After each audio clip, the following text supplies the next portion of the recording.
Bonjour à tous, je suis aussi très content de vous voir réunis et pour nous c'est intéressant de pouvoir rencontrer la communauté médicale, notamment évidemment plus précisément de la région de Charleroi, puisqu'effectivement dans nos interventions nous sommes souvent appelés à travailler ensemble.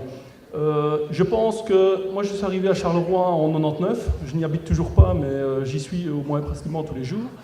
Et l'évolution des rapports, de la relation que l'aéroport a pu à un moment donné développer avec la communauté médicale, c'est vraiment quelque chose qui était très important et qui s'est vraiment très bien fait. C'est-à-dire qu'on a pu, sur chaque intervention, sur chaque accident, sur chaque incident, on est parvenu à se mettre autour de la table pour discuter, pour améliorer nos procédures et pour améliorer nos réflexes. Alors, ici, je vais vous parler plus précisément, effectivement, des droits et des devoirs.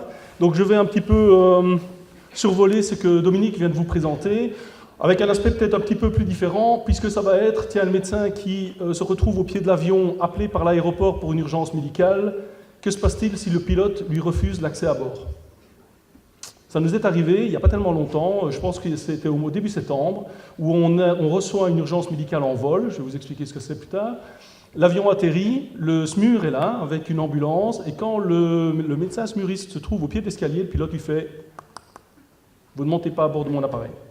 Voilà, donc ça, c'est vite des situations conflictuelles. Le médecin, oui, mais moi, si je ne vois pas mon patient, qu'est-ce que je peux faire ? Oui, mais comment est-ce que ça va pouvoir fonctionner ?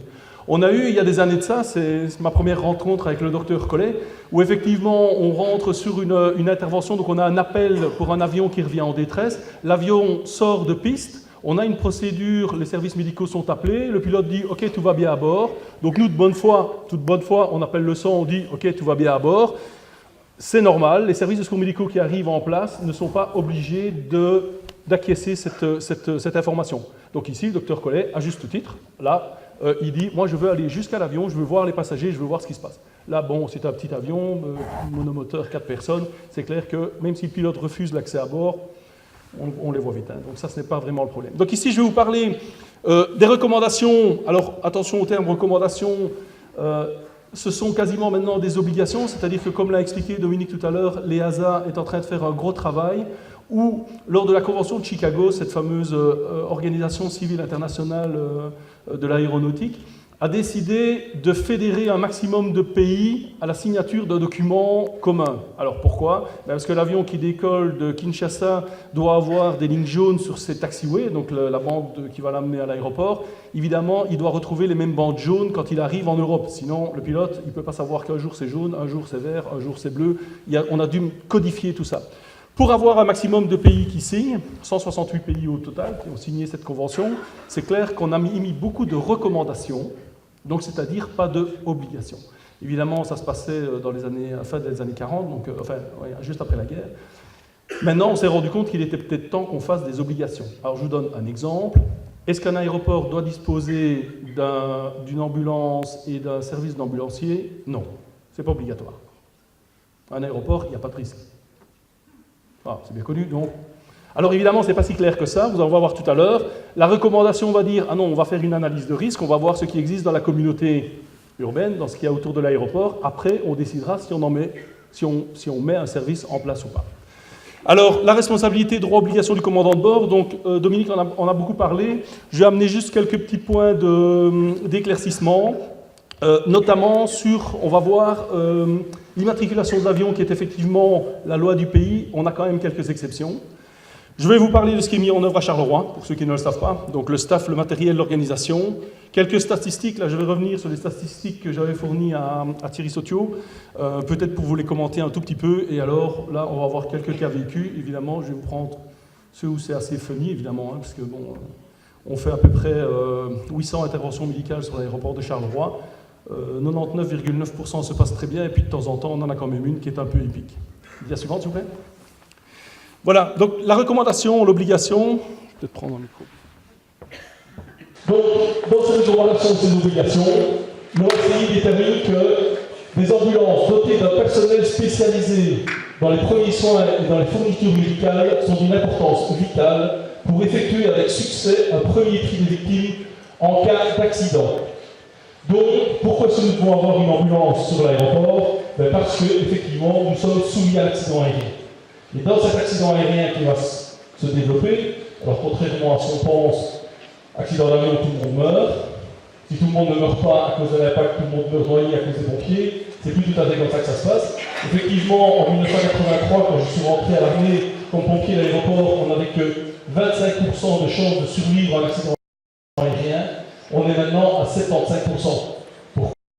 Pourquoi? Parce qu'on a développé les techniques d'intervention, la fiabilité des avions et surtout la fabrication des avions et ces règles qui font que dès qu'un avion vient au sol qui est craché, on va établir un triage. L'importance du service devrait, c'est une recommandation, être déterminée en fonction de la nature du trafic et une estimation raisonnable du nombre maximal d'occupants d'aéronefs. Oui, évidemment, plus les avions vont être gros, plus il va y avoir de victimes potentielles, plus le service devrait être dimensionné de la même manière. On va voir, on l'a vu tout à l'heure avec le professeur Molz, c'est la même chose, le nombre d'interventions médicales est intimement lié au nombre de passagers qui transitent dans l'aéroport. Intervention des services médicaux, donc comment on doit se structurer vraiment l'intervention d'urgence en cas de catastrophe. Alors évidemment, l'OACI n'a rien inventé, le document dont il est fait référence à le manuel 7 date de 1997. Si vous prenez le plan d'urgence de la province du Hainaut, on est quasiment dans la même configuration. Comment est-ce que nous allons établir ces ambulances? On doit faire une évaluation des besoins en fonction des services ambulanciers disponibles dans la région de l'aéroport. J'ai eu l'occasion de parler en 2000 avec un de mes collègues d'Australie, dont l'aéroport, l'hôpital le plus proche était à 600 km. C'est clair que quand il sort à 737-800 avec 200 personnes à bord, si l'avion s'écrase, on ne se donne pas beaucoup de chance de réussir. Donc c'est clair que le dimensionnement sera autrement différent qu'ici à Charleroi, où nous sommes entourés d'hôpitaux et où le système ambulance sûr fonctionne vraiment très bien. Le service d'ambulance peut faire partie du service de sauvetage incendie de l'aéroport. Donc effectivement, c'est une recommandation de l'OACI, c'est de ne pas faire un service dédicacé séparé. Pourquoi? Parce que cost-monnaie, c'est trop cher. Et comme ils veulent quand même avoir à un moment donné un service un peu basé sur actuel où on a des ambulances dans les services de secours-pompiers, c'est de pouvoir avoir une réaction des pompiers qui sont déjà sur place. Alors attention que on parle aussi des véhicules. Alors là c'est assez amusant parce que l'ambulance doit être là si on décide de mettre en place un service, mais le véhicule peut servir à autre chose. Toujours parce qu'on veut pouvoir se donner des moyens. C'est pas le cas de Charleroi, je vous bien souvent.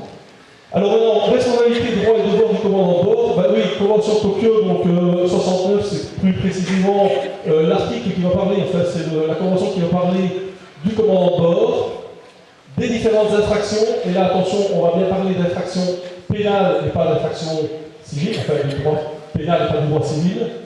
Les actes compromettant la sécurité, donc effectivement, on ne va pas parler ici spécifiquement de qu'est-ce que doit faire un commandant de bord quand une personne fait un malaise à bord, mais si ce malaise compromet la sécurité du vol, alors que ce soit de l'appareil, que ce soit de l'équipage, donc je vous donne un exemple, Dominique disait tout à l'heure, si je dois faire une réanimation sur un passager, il prend 3 hôtesses sur 4, les passagers vont commencer à devenir nerveux, parce que c'est vraiment intéressant que je continue mon vol dans cette configuration-là si j'ai l'occasion ou la possibilité d'atterrir.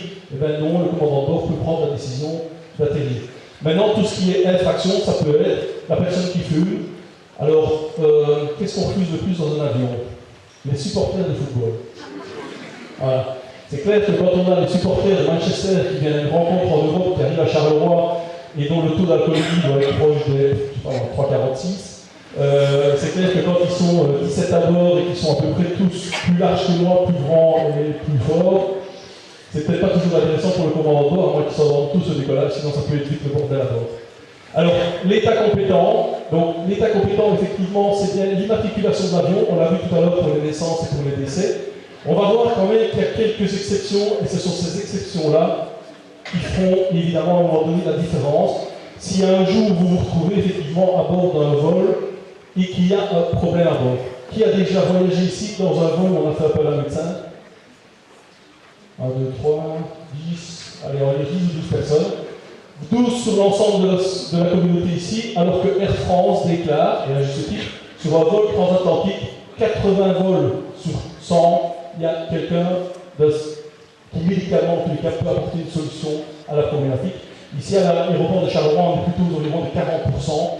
C'est dû inévitablement au type de vol et au type de passagers. Alors, notion très importante dans cette convention, c'est le jugement objectif du commandant de bord. Il faut quand même comprendre, on a vu tout à l'heure la photo du commandant du vol ici, tout le monde connaît ça? Non? Oui, si vous ne connaissez pas, franchement, il faut le voir sur Internet, c'est désopilant. Le commandant de bord, il a très très peu de temps pour pouvoir prendre une décision, même si son vol dure pendant des heures, ça n'a pas d'importance. Et surtout, il lui est impossible de consulter les codes pénaux.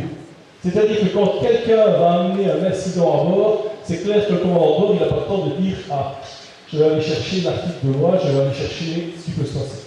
Donc, il va devoir prendre une décision rapidement et en fonction de son jugement objectif.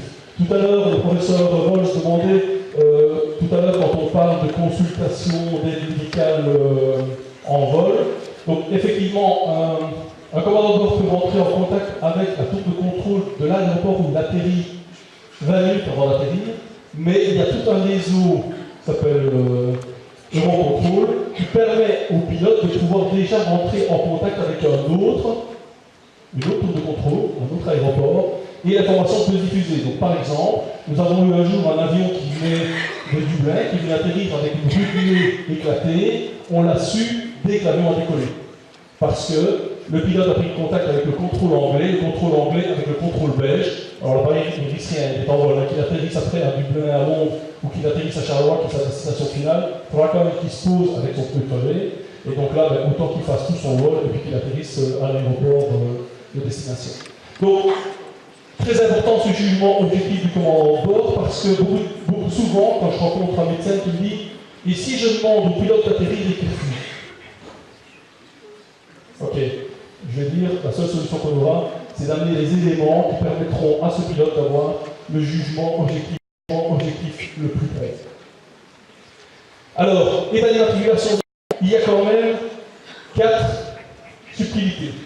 La première, c'est si l'infraction a produit un effet sur le territoire d'un autre État, la loi de cet autre État pourrait aussi s'appliquer. Si l'infraction a été commise par ou contre un ressortissant d'un autre État, ou si la personne y a sa résidence permanente, il peut aussi y avoir un problème juridique par rapport à cet État.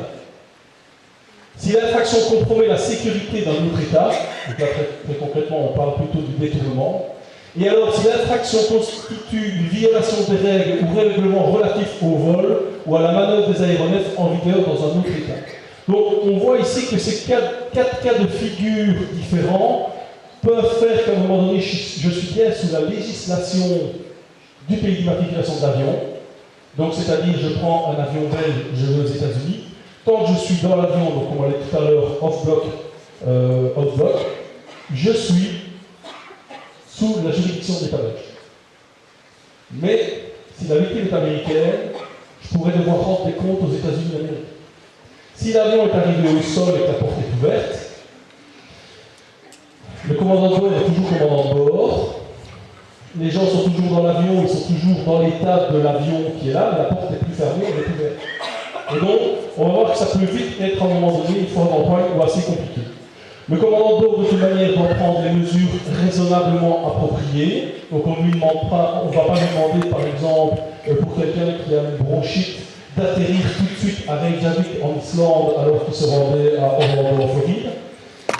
En sachant que la notion de non-assistance à personne en danger n'est pas un principe universel. Alors, nous, on connaît tous le code pénal qui dit « Ah, attention, toute personne qui ne porte pas assistance à une personne en danger peut être, à un moment donné, poursuivie en justice pour coups et blessures, ou en tous les cas, non-assistance ici à personne en danger, et entraîner la mort, donc ce qu'on va appeler un homicide involontaire, par défaut de prévoyance, qui vaut quand même en Belgique pratiquement 2 ans de prison, mais ce droit n'est pas universel. Par exemple, en Europe, majoritairement, Belgique, France, Allemagne, par exemple, j'ai pris le Japon parce qu'après je parle de l'Asie, le non-assistance à personne en danger est une infraction. C'est-à-dire que vous êtes à bord d'un avion, vous avez des compétences, des capacités, la personne fait un malaise, vous ne vous levez pas pour l'aider, vous vous poursuivez devant la loi pour une infraction pénale. Par contre, en Asie, majoritairement sur le Japon, aux États-Unis d'Amérique, en Australie, sauf 3 États, en Angleterre et au Canada par exemple, cette notion de non-assistance à personne en danger n'existe pas. Ils ont la notion du bon samaritain. C'est-à-dire que toute personne qui va se porter au secours d'une autre personne, on peut lui en être reconnaissant, mais s'il ne le fait pas, on ne peut pas l'attaquer en justice. Donc, je suis médecin, je suis dans un vol belge à destination des États-Unis. Si j'interviens sur un Belge, dans un avion belge, il n'y a pas de problème, je suis obligé d'intervenir, sinon je pourrais être poursuivi.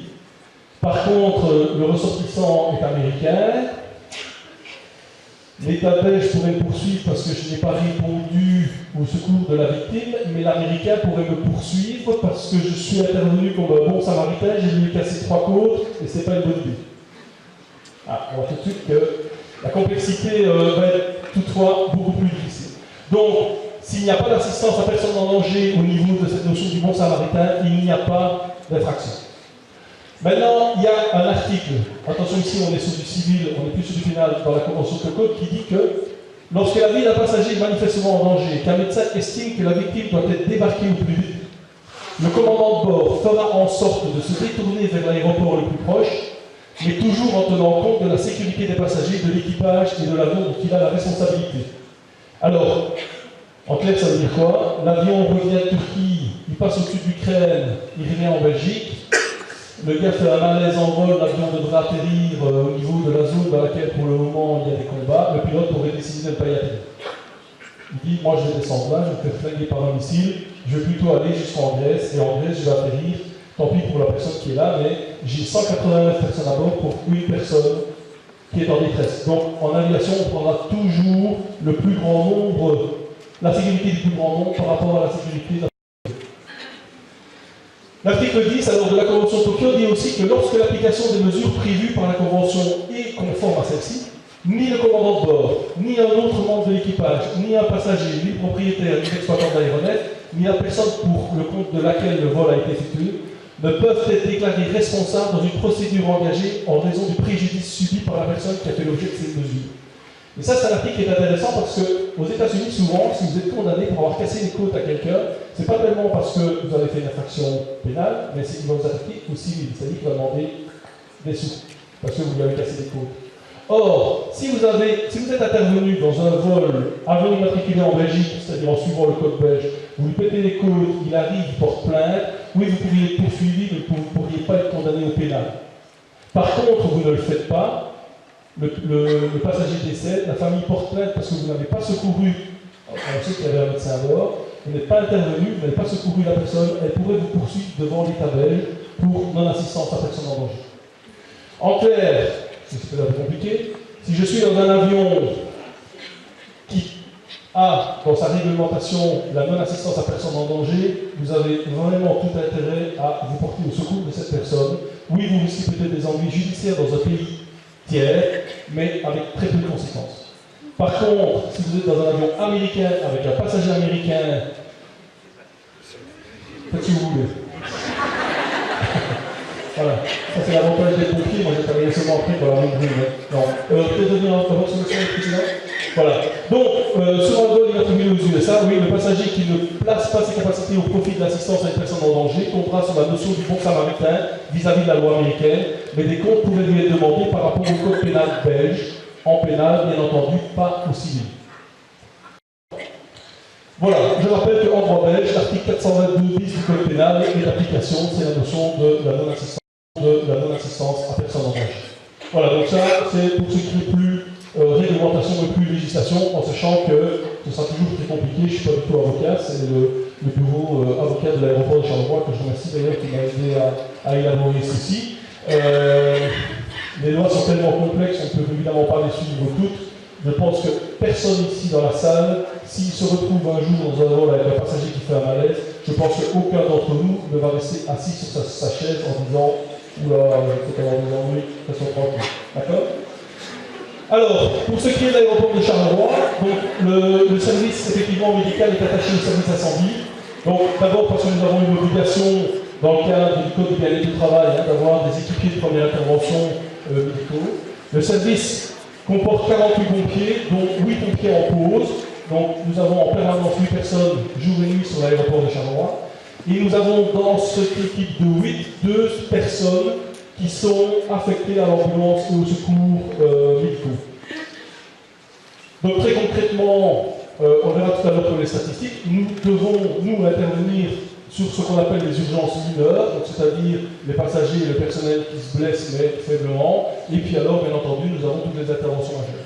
Pour répondre à ça, nous avons dans le matériel médical une ambulance, elle n'est pas agréée sans, on s'est posé la question longtemps, après on l'a équipée en tous les cas le mieux possible par rapport à la réponse qu'on pouvait donner nous à un patient. De temps en temps, et ça arrive, nous avons un médecin du SMUR qui nous demande de faire le transfert avec l'ambulance vers l'hôpital. On peut le faire, mais en règle générale, notre ambulance sert plutôt à attendre l'ambulance et le SMUR qui viennent de l'extérieur. Nous avons un ambulift. Alors, nous n'avons pas un ambulift parce que nous en avons besoin dans le cadre des secours médicaux, mais on l'utilise de plus en plus sur les pathologies médicales. C'est-à-dire que ça nous permet de monter par l'escalier, d'avoir un véhicule élévateur qui vient se mettre à la porte. Et c'est beaucoup plus facile, par exemple, pour extraire la victime. Ça nous permet aussi, le patient, parce que moi je parle plutôt victime, mais on va plutôt parler de patient, le patient pourrait être aussi amené de l'espace cuisine arrière dans ce véhicule pour aussi être secouru ou pour être traité. Alors, l'ambulance c'est intéressant parce que pourquoi est-ce que nous avons acheté ce véhicule? On a acheté ce véhicule parce que nous faisons la mise à bord des personnes à mobilité réduite. On parlait tout à l'heure des accidents, notamment cardiaques. Il faut savoir qu'effectivement, de plus en plus de personnes sont à mobilité réduite. Pourquoi? Parce que de plus en plus de personnes âgées voyagent. Alors, la moyenne européenne est de 0,7%, donc c'est-à-dire on n'a que 7 personnes à mobilité réduite pour 10 000 passagers. D'accord? Donc ce n'est pas énorme. C'est quand même important. À Charleroi, on n'en a qu'un tiers. Pourquoi? Parce qu'on a beaucoup du vol low cost et beaucoup de personnes à mobilité réduite préfèrent voyager d'un gros aéroport plutôt que d'un petit aéroport. Mais ça a tendance à s'équilibrer, juste pour vous donner un chiffre. En 2008, nous n'avions que 19 passagers pour 10 000, c'est 70 ans. Donc 19 passagers pour 10 000 à Charleroi, maintenant nous sommes à 42. Donc on voit qu'on a de plus en plus de personnes à mobilité réduite, et dans ces personnes à mobilité réduite, c'est beaucoup de personnes âgées. On a une infirmerie, elle rentre plutôt sous le coup de la réglementation sur le travail. Quand on a fait le nouveau terminal en 2008, j'avais demandé 2 salles de 60 mètres carrés, mais ça coûte tellement cher au mètre carré l'aéroport qu'on en a d'abord donné qu'une seule, et puis après, on l'a pris. Il va me rester un local de 3 mètres carrés. Enfin, suffisant pour rester debout, c'est pas un problème.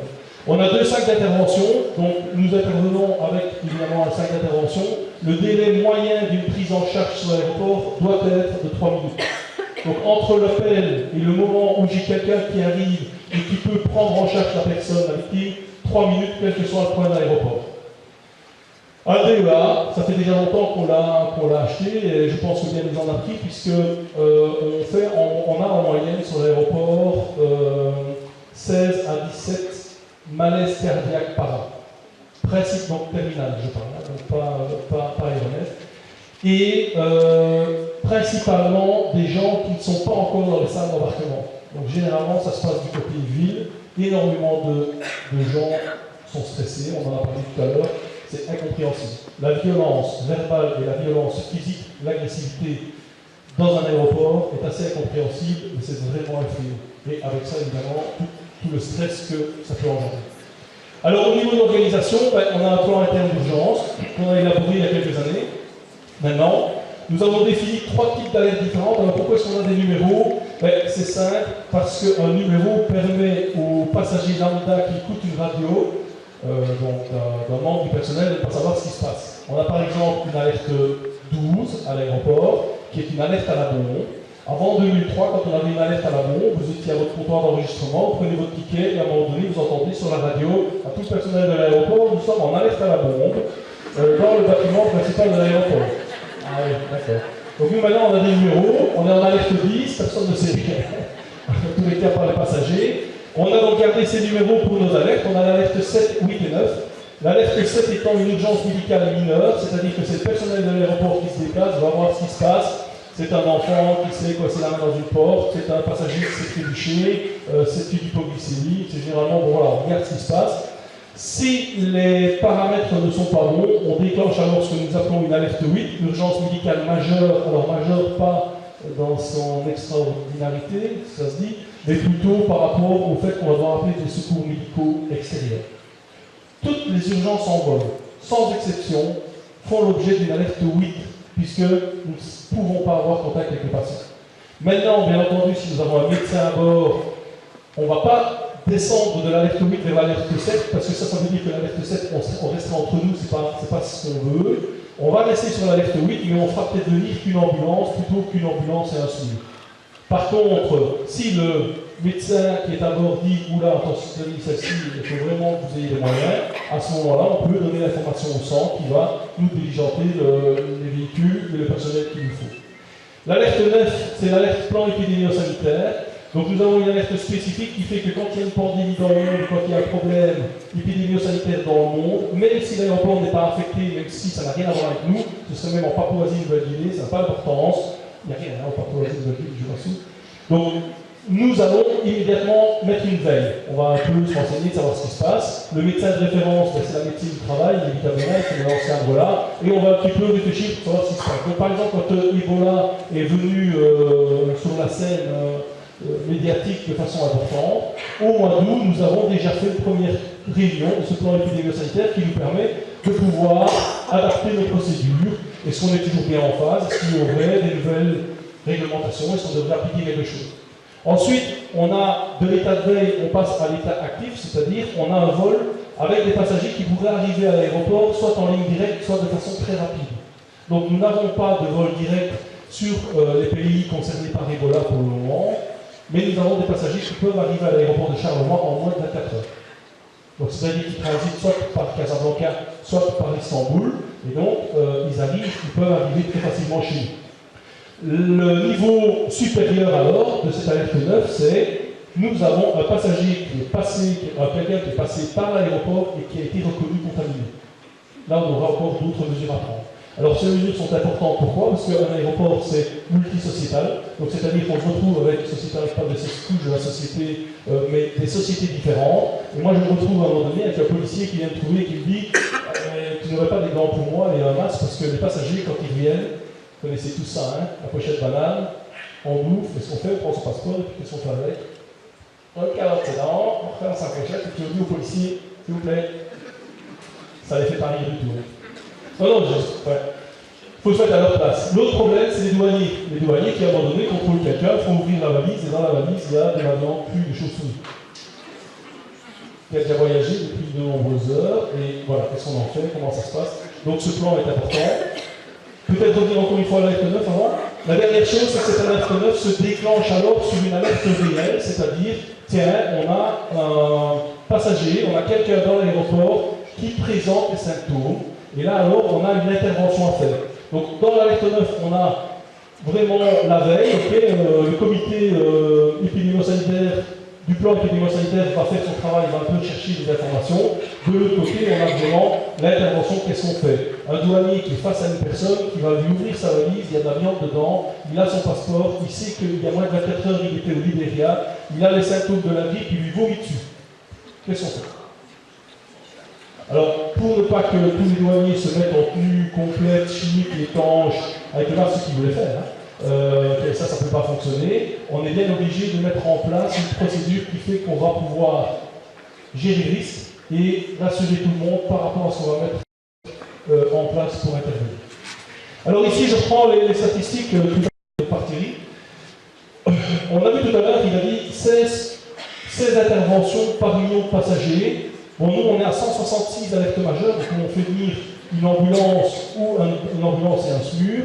Alors, évidemment, quand on est à presque 7 millions de passagers, ben, on n'est pas tellement loin, puisque lui, ici, on parlait bien de ce qu'il y avait dans les avions. Ici, on a en plus les cas qui sont sur l'aéroport. On avait tout à l'heure aussi la statistique du professeur Moll. On n'est pas tellement loin, puisque à l'aéroport de Charleroi, pour presque 7 millions de passagers, on a un petit 16 personnes qui font un malaise cardiaque. Donc on est quand même fort proche dans cette mesure-là. Alors voilà, ici, de façon un peu plus détaillée, sur ces 166 interventions, alors il y en a 167 parce qu'il y avait une intervention, c'est l'accident du victime monomoteur au mois de février avec les 5 personnes qui sont décédées. Donc ici, on peut voir qu'on a dans les interventions médicales majeures l'ambulance de Charleroi qui est venue 100 fois, accident aérien, l'ambulance de Charleroi 2 fois, alerte aérienne, donc là, quand l'avion est en vol et qu'on a une suspicion qu'il va s'endommager à l'atterrissage, on a déjà une alerte et on a déjà des services de secours qui peuvent venir. Alerte médicale majeure, l'ambulance de Gilly 4 fois, le SAPG 3 fois, le pic de Gilly 8 fois, sur un accident aérien 1 fois. Alerte médicale majeure, SMUR d'Auvelay 1 fois, SMUR médicale majeure Charleroi 46, donc on voit que c'est vraiment le SMUR de Charleroi qui vient le plus, et accident aérien, le SMUR de Charleroi, ce qui fait 167 interventions pour 2013. Alors, quelques cas d'études, alors on va pas en pleurer non plus. Septembre 2002, un samedi matin, décollage d'un Ryanair. Tout le monde sait que quand un avion décolle, il y a une première vitesse qui s'appelle la vitesse V1. À V1, l'avion peut freiner sa vitesse. S'il dépasse V1, il est obligé de décoller. Sinon, tout le monde s'écrase sur la A54. Qu'est-ce qu'on a? On reçoit un appel sur la radio pour une personne faisant malaise à bord. Bon. Ok. À ce moment-là, on n'avait pas encore le plan catastrophe qu'on a maintenant, enfin le plan interurgence. Donc les 2 personnes affectées à l'ambulance mettent la veste, s'équipent, c'est ça. On voit l'avion qui décolle, c'est pas que c'est celui-là. Hein. On voit qu'il fait un tour, puis on voit arriver l'inspecteur aéroportuaire, qui représente l'administration aéroportuaire, puis on voit arriver le SMUR. Regardez, qu'est-ce qui se passe? Ah, c'est le pilote qui a fait un malaise. Moi, je ne suis plus sur une urgence médicale, alors là, je suis sur une urgence aérienne. Enfin, ça. Bon. Et puis, en définitive, effectivement, ce pilote fait une fibrillation ventriculaire au départ. Donc, quand il a dépassé les V1, il tombe inanimé sur son manche. C'est comme ça que le copilote va nous décrire. Et le copilote décolle et fait atterrir l'avion. Alors là, ça commence un peu à se compliquer. Parce qu'en aviation, sur un champ d'aviation, vous ne pouvez pas circuler comme vous voulez. Parce qu'il y a d'autres avions qui circulent. Comme il y a d'autres avions qui circulent, on attend que l'avion quitte la piste. Mais seulement le copilote ne peut pas faire quitter l'avion à la piste. Il n'a pas la commande, il n'y a que le pilote qui l'a. Enfin bref, pour finir, on arrive à monter à bord, on extrait le pilote, on masse le pilote, le SMUR reprend directement l'action, et le pilote a survécu, mais là, malheureusement, à l'état quasiment végétatif, 2 ans. Il a fallu plus de 12 minutes au copilote, c'est le temps normal, pour ramener l'avion au sol et que les 189 passagers à bord soient en toute sécurité. Alors, on a eu l'atterrissage d'urgence d'un vol en provenance d'Italie pour l'Irlande, et là, effectivement, il y avait un médecin à bord, mais on n'a pas eu beaucoup d'indications. Donc, encore une fois, là, on n'avait pas des aussi bons rapports ou des aussi bonnes transmissions d'informations entre l'aéroport et la communauté externe à l'aéroport. Et donc, nous, par exemple, on a mis longtemps à savoir, effectivement, alors, la pathologie de la personne, franchement, ça ne nous regarde pas, mais on a mis longtemps à savoir qu'est-ce qui s'est passé. Pour nous, au départ, c'était une toxico qui était morte en vol à cause de la consommation, ce qui nous arrive quand même régulièrement, d'alcool et de drogue, avec les effets en altitude qui sont plus permanents. Alors, une fillette qui se coince le bras en 2 bandes à bagages, ben oui, ça fait partie de l'éducation de nos enfants. C'est même pas la génération Y, ça c'est la Z, c'est qui va suivre. Où on a à un moment donné une petite fille qui court sur une bande à bagages, en passant devant un capteur, elle la déclenche, elle tombe, et elle se retrouve coincée entre les 2 bandes à bagages. Voilà, ça c'est le genre d'intervention médicale qu'on a régulièrement, pas aussi grave que celui-là. Donc là, on a démonté la bande à bagages et la petite fille se porte très bien, son bras n'est pas, elle n'a pas perdu la mobilité de son bras. Mais on a régulièrement les enfants qui se font pincer les mains, là où vous avez dans le passage du sûreté, là, vous mettez toutes vos affaires dans la machine. Quand ils arrivent au bout, c'est pour ça que maintenant il y a des grandes vitres qui vont de plus en plus loin, parce qu'avec le bagage qui roule sur le rouleau, les gamins mettent leurs mains et ils se font pincer les doigts. C'est des interventions qu'on a quand même régulièrement. Alors le cas suivant est un petit peu particulier, c'est pas la première fois que ça nous arrive, mais c'est quand même assez étonnant. On a une adolescente au comptoir d'enregistrement qui se laisse tomber, un peu comme si elle s'évanouissait. On a très difficile de la mettre dans l'infirmerie parce que son père ne veut pas nous laisser faire. Donc le père s'interpose, il dit non, ma fille va bien, ma fille va bien. Les deux ambulanciers, les deux staffs médicaux chez moi la mettent dans l'infirmerie tant bien que mal. Puis j'entends à un moment donné sur la radio, il faut appeler la police. Okay. On appelle la police et là déjà on a un attroupement de 10 personnes, 10 hommes, devant la porte de l'infirmerie, du tambour qui veulent rentrer. En fait, il y a une jeune fille qui doit retourner à Alger, passer 2 ans parce que son père n'est pas en phase avec son petit copain et il veut la marier là-bas. Et donc elle déclenche, elle simule un problème médical pour être sûre qu'elle soit prise en charge. C'est pas anodin, ce sont des choses qu'on a quand même régulièrement. On a eu un vol de blanc de Porto avec à bord un suspect AH1N1. Voilà, donc ça aussi, on a déclenché notre plan épidémio-sanitaire. On a une procédure qui roule bien avec le service 100 et avec les services médicaux. Donc, alors après, moi je ne suis pas dans le détail de qui va venir monter à bord, mais en tous les cas, la procédure est établie entre qui va chercher le passager pour le mettre à l'arrière de l'appareil, qui traite le passager, dans quelle ambulance va-t-il monter, qu'est-ce qu'on fait de ses affaires, qu'est-ce qu'on fait avec tous les passagers qui étaient dans ce que nous on appelle le carré 9, c'est-à-dire les gens qui sont à proximité, et aussi avec toutes les autres personnes qui sont dans un avion. Parce que quand vous sortez un passager par l'arrière d'un avion, vous avez 50 000 questions, qu'est-ce qu'il a vu, je dois prendre des précautions, aller chez le médecin. Et il vaut beaucoup mieux être clair avec les gens, leur dire ce qui se passe, prendre leur identité et leur adresse mail, puisque 99 fois sur 100, c'est rien, on peut leur envoyer un mail en disant « Vous pouvez continuer votre vie normale, tout va bien ». Alors, demande d'intervention par un médecin à bord à l'arrivée d'un avion en provenance d'Italie pour suspicion de malaise cardiaque. Alors ça, c'est beaucoup plus embêtant. Donc, on reçoit cet appel, un médecin à bord qui dit « Oui, j'ai une dame ici, enfin nous on reçoit comme ça, hein. J'ai une dame ici qui fait un malaise cardiaque, on voudrait bien que vous la preniez en charge. » Ok, on fait venir le SMUR, l'ambulance. Quand on arrive au pied de l'avion, le gars descend, c'est moi le médecin. Ah oui, ok. Et la victime descend aussi, elle dit « Moi je suis infirmière, je suis la femme du médecin, mais ça va tout aller. » Débarquer le premier, parti, signer une décharge, jamais plus. Ça nous arrive aussi. Alors, on ne peut pas contrôler qui il était. Attention, je dis qu'ils se sont réputés comme tels. Je ne dis pas qui il était. Alors, ce qui est important aussi, c'est que, on parlait tout à l'heure des gens qui peuvent ou peuvent pas prendre l'avion en fonction de leur pathologie. Nous, on ne peut pas vraiment juger. On a une intervention médicale dans l'aérogare. Donc, la personne fait un malaise. On va prendre ses paramètres, les paramètres ne sont pas bons, on fait venir un médecin, le médecin vient, il dit que les paramètres ne sont pas bons à la personne, et la personne dit, je m'en fous, moi je veux retourner à Rome, je veux aller chez moi. On va faire signer des chèques. Ah ouais, pas de problème, hein, signer des chèques. Mais nous allons quand même systématiquement informer le commandant de bord, et le commandant de bord va justement juger s'il prend la personne ou pas. Et en fonction de données qu'on va lui fournir, il n'a pas il ne peut pas lui. Il va simplement dire oui, mais docteur, c'est grave, ben en vol, oui, peut faire un arrêt cardiaque. Mais alors je ne l'apprends pas. Il a le droit de refuser. Ça nous arrive quand même régulièrement, donc vous pouvez savoir que on a au moins 50 cas par an de personnes qui demandent une assistance médicale à l'aéroport parce qu'ils sont là, et les paramètres ne sont pas bons, et les gens veulent quand même prendre l'avion et retourner chez eux. Voilà, c'est pas le plus courant, mais ça nous arrive. Et là, il y a peut-être un travail qui est à faire parce que tout à l'heure on parlait des pathologies en vol, mais je ne pense pas que quelqu'un ait déjà fait le lien. En tous les cas, moi à l'aéroport, on m'a jamais posé la question. Telle personne a eu un malaise en atterrissant à Venise. Est-ce qu'elle avait déjà eu un secours médical à l'aéroport? Ce n'est pas demandé pour le moment. Et ça, c'est dommage parce que ça permettrait aussi de pouvoir établir peut-être un meilleur profil entre ce qui arrive avant au niveau du terminal et puis ce qui se passe réellement à l'intérieur des avions. Voilà. Si vous avez des questions.